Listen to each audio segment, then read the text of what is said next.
大家好，我是 Oliver Style. So we are continuing off our last video on quarantine health. Last video we did fitness and the body. In this video we're going to be talking about nutrition and what you should be eating at home to ensure that you have a well-balanced diet to help you with your health. The first one we want to talk about is just the whole concept of cooking. Since you're at home, this is actually a great opportunity for you to learn to be a better cook. Learn some cooking skills. There are tons and tons of great videos online. In fact, I learned to cook through watching videos online on how to chop, prepare food, wash your vegetables and produce, and then how to cook and present.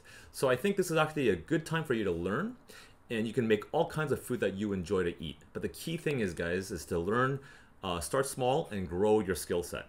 So the first tip I want to share with you guys is that you want to make sure you have at least one portion of vegetables for every meal.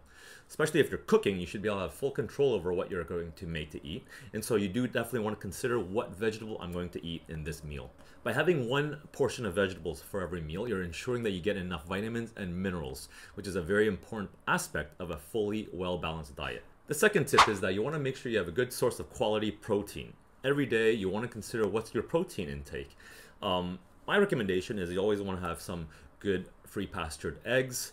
You want to have either a good quality meat, so free-ranging cows or pigs, organic chicken, seafood like fish from sustainable sources, or even from vegetables like lentils and beans. These are all healthy, good sources of protein that you want to know and understand so that you make sure that you do have the essential amino acids in your body. The third tip is to stay hydrated, meaning drink water.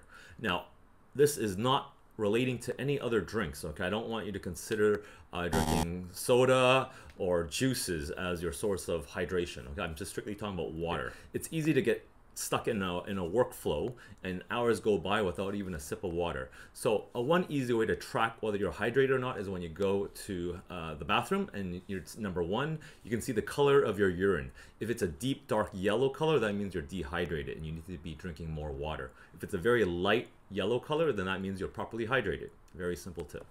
The last tip I want to mention is that you want to have one piece of fruit per day.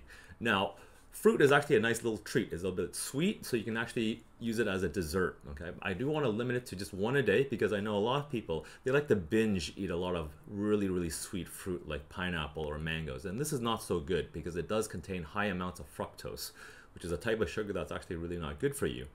However, eating fruit is better option because it has fiber, so it slows down the absorption of the fructose, but still you don't want to go overboard, so just limit it to one a day. So tip number 5 is to manage your portion control. Okay, so when you're eating or you're cooking at home, just make sure that you don't make excessive amounts of food, or if you do, then you can at least section it out and pack it up for another meal. Actually, it's a really good idea to do some meal prep, meaning you make a big batch of food and then you portion out into many meals and then you only eat this amount. So last tip is I just want you to be very mindful of your snacking because it can easily get carried away. A lot of people have mindless eating or mindless snacking where they're just at their desk, they're working and they're just nibbling on something as they're working. This is not a good idea because it actually keeps your insulin level somewhat elevated throughout the day. And as you've seen in my previous videos, fasting is actually a very good strategy if you're trying to lose fat and just be healthier in general because it keeps insulin levels low.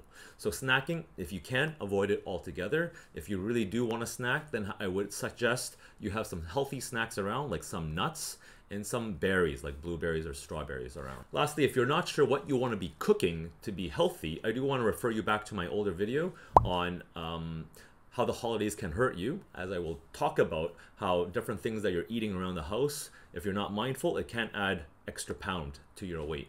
Also, you can refer back to my videos on sugar and on good fats and bad fats to help direct you on what type of food you should be choosing, what type of oil you should be cooking with to maximize your cooking experience at home. Okay, so we covered in our previous video on fitness during quarantine. In this video, we talked about nutrition, and now our last and final video, next video, will be all about sleep, your mental wellness, and your social wellness. So please stay tuned, and I'll see you next time. Thank you very much.